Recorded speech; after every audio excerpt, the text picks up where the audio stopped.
جناب آقای حسین روزبهی نماینده محترم استاری وقتشون رو در اختیار جناب آقای بورقانی قرار دادن. 5 دقیقه. بسم الله الرحمن الرحیم. من خیلی تشکر میکنم از جناب آقای روزبهی که این وقت در اختیار فراکسیون دوم خرداد قرار دادن. بسم الله الرحمن الرحیم. 24 سال پیش شب تلخ عبوس استبداد در ایران به سر آمد و با بیداری ملت مسلمان ایران تحت رهبری مدبرانه آیت الله العظمی امام خمینی رحمت الله علیه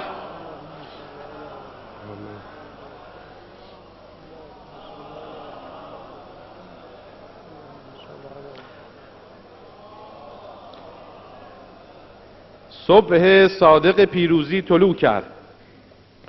استقلال، آزادی و جمهوری اسلامی حقوق از دست رفته‌ای بود که به برکت مبارزه تحسین برانگیز ملت قهرمان ایران در 22 بهمن 1357 در پهندشت ایران زمین استقرار یافت و از آن روز مردم ایران عهد بستند پاسدار حقوق مشروع خیش باشند و با وجود همه بحرانها، دشواریها، تهدیدات و توطئه‌ها بر این عهد پایمند ماندند.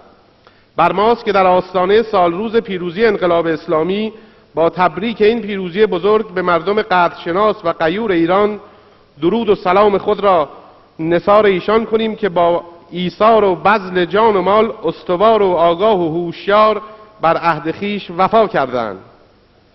بدون تردید اگر اداره امور جهان به صاحبان فرهنگ واگذار میشد، دنیای امروز ما دنیای صلح و سلم و دوستی بود و عداوت و دشمنی که ریشه در بیفرهنگی دارد در آن جایی نداشت. در آن صورت جهان امروز شاهد ظهور اندیشه‌ای نبود که با زورمداری فریاد میزند یا منافع و زندگی من یا مرگ همه با من. مواضع توسعه طلبانه اخیر رئیس جمهوری ایالات متحده امریکا علیه ملت ایران از اندیشه‌ای نشأت میگیرد که موقعیت انحصاری برای خیش در دنیا قائل است و جهان را تنها تحت سلطه خیش میپسندد.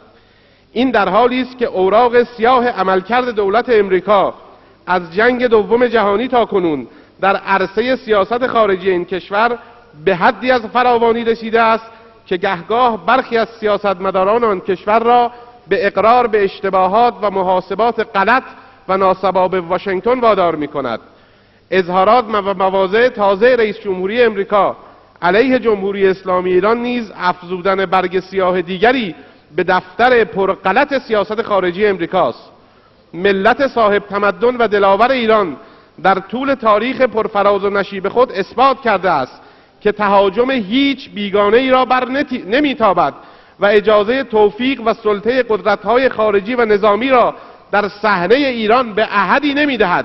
امروز نیز مردم ایران به رغم همه دشواری‌ها، سختی‌ها و اختلاف سلایق موجود در عرصه سیاست در برابر تهاجم هر بیگانه‌ای و جسارت هر دولتی از جمله ایالات متحده امریکا صف‌های آهنین خود را مستحکم‌تر از گذشته برپا خواهند کرد و اجازه عبور از سد استقلال و آزادی خیش را به احدی نخواهد داد.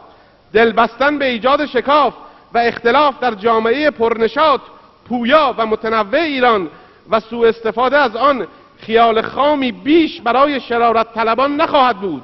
ملت بزرگوار ایران که همواره صلح و امنیت و عدالت را برای ملت‌ها به ویژه همسایگان خود خواسته است، در برابر بیگانگان جان خود را در تیری می‌نهد که هر یک کار صد هزاران تیر را می‌کند.